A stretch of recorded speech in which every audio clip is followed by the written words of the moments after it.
This pool is known as Devil's Pool, featuring a mysterious section called the washing machine. Despite the warning signs, an experienced swimmer decided to take the plunge. As the water bubbled and foamed white like a spa bath, he had no idea of the dangers waiting below. This is the tragic story of James Andrew Bennett. Before we begin, we want to give a huge shout out to everyone who has supported our channel. Thanks to you, our subscription rate has grown from 7 to 9%, which is incredible. Without further delay, let's dive into today's video. On November 30th, 2008, James Andrew Bennett, a 23-year-old native of Tasmania, arrived at the Babinda Boulders as a tourist. As an experienced swimmer and a sub-lieutenant in the Australian Navy, he had just been stationed aboard the HMAS Norman. That sunny afternoon, Bennett ventured to this famous tourist spot in Babinda, a small rural town south of Cairns in far north Queensland, Australia. Babinda, known as one of the wettest places in the country, holds the Australian record for over 4,000 millimeters of rain per year. These heavy downpours, combined with the rugged mountainous terrain, create spectacular waterfalls and underground tunnels. Every year, tens of thousands of tourists backpack their way to Babinda, which in the native Aboriginal tongue means mountain. Bennett met three of his friends, Adam Farley, John, and Soy Twala, at the entrance of the boulders, where the car park and the picnic area were located. From there, they slowly took down a path known as the Devil's Pool Walk, which runs downstream adjacent to Babinda Creek. The trail is surrounded by several viewing platforms or lookouts from which visitors can view the series of huge granite rocks, boulders, and pools through which the stream flows. Bennett's group hiked all the way up to the Devil's Pool lookout. Here and there, danger signs are displayed, warning visitors to stay inside the safety rail that runs around the forward perimeter of the platforms.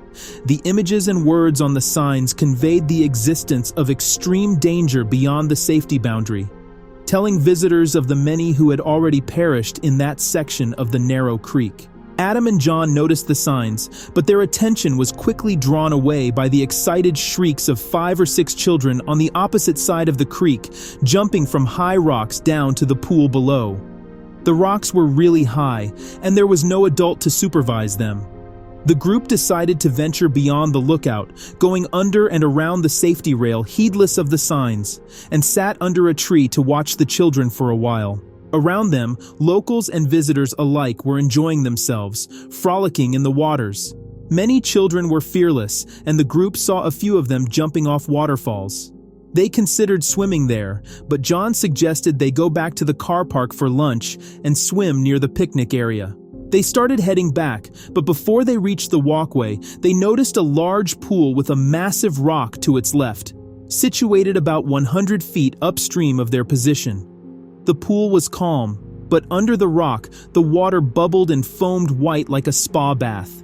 It looked inviting, not dangerous at all, so the group decided to swim there. Unbeknownst to them, the location they selected is commonly known to the locals as the washing machine, a tidbit they would have surely appreciated knowing beforehand. Unfortunately, no one was there to inform them. Since 1959, approximately 20 deaths have occurred at Babinda Boulders. Many say the Devil's Pool is a cursed place, shrouded in mystery and haunted by a restless spirit from ancient times, hence its ominous name. However, the locals argue that the boulder's origin did not stem from evil. The legend haunting these waters is built on a love story, however tragic. The story dates back to ancient times when the Yidinji tribe inhabited the area, long before Western society arrived. The tribe was peaceful and vibrant. A young woman named Ulana was promised to their leader, Waruno.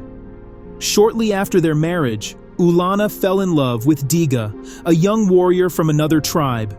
Despite knowing their love was forbidden, they became lovers. Fearing Waruno's wrath, they decided to run away in the middle of the night. However, they were discovered and hunted down by the tribal elders.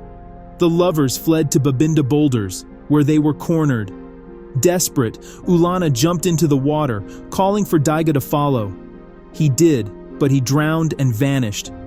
Realizing he had perished, Ulana cried out in anguish, shattering the rocks and turning the pools into raging torrents. Locals believe Ulana still haunts the boulders, pulling young men into the depths in search of her lost lover. While many dismiss this legend, it holds a measure of credibility among the locals. Unknowingly, the group first sat down on the nearby garden rocks, just enjoying the breeze and observing the surroundings. Shortly after, Bennett and Adam went down to the water's edge, slowly exploring the pools. The waters and the boulders were crystal clear, and visitors were always amazed at how the temperature stayed cool even in the middle of the blistering summer.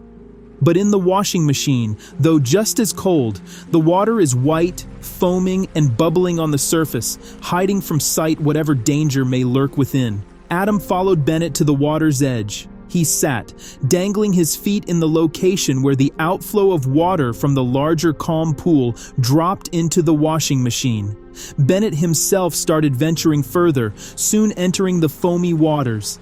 He swam around in the calmer section of the washing machine. Adam was about to follow him in, but in the next second, he saw Bennett get pulled backward toward the downstream end of the pool. It was as if he had been yanked down by an invisible hand. Bennett tried to grab onto an overhanging branch, but it snapped in half. He began to struggle desperately underwater, his entire head submerged, and only the fingers of an outstretched hand protruding above the surface. Adam ran to the edge of the pool closest to Bennett and stretched out his legs so his friend could grab hold, but it was too late. Everything happened in an instant. Bennett struggled once or twice before disappearing from view. Not losing hope, Adam found a 6-foot branch and stuck it down into the pool while yelling for help.